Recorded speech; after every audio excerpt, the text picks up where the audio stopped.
السلام عليكم ورحمة الله وبركاته. اتكلمنا في فيديو قبل كده عن افتكاسة الميكس. تاني افتكاسة هي افتكاسة التعتيق والتخزين. تاخد البرفيوم بتاعك، طبعا نفس الفيديوهات. بص بقى، ده اسلوبه. عايز تخزنها تبقى تمام، انت تاخدها تقعدها يومين في الفريزر، ما تكترش، يومين في الفريزر وتطلعها تحطها اسبوع في الجاكيت بتاعك او السويت شيرت وتروح حاططها في الدولاب. انت بتعمل ايه؟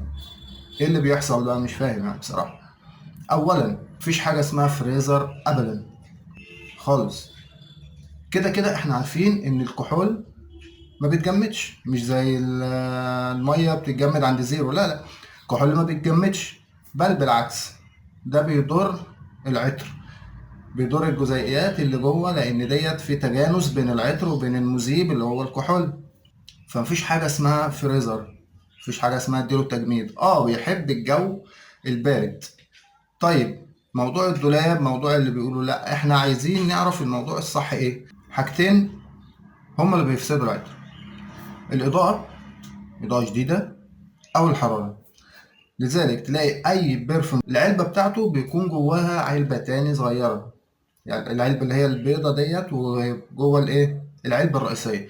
ليه؟ عشان تحميه من الإضاءة.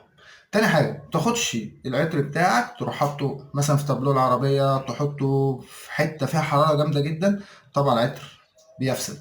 فنظام ان انا اروح واخدها حاططها في الفريزر والكلام دوت، احنا عشنا عليه، ده ورث احنا ورثناه من صغرنا. خد يا ابني الايه، ادي الازازة، قعدها اسبوع في الفريزر، قعدها شهر بره. طب انا هستعملها ازاي؟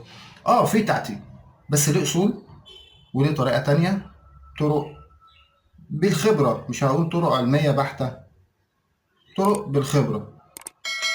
فالافتكاسات ديت ممكن تخلينا نبوظ العطر أكتر، مش إن إحنا نستفاد منه. إن شاء الله مع افتكاسة تالتة. سلام عليكم.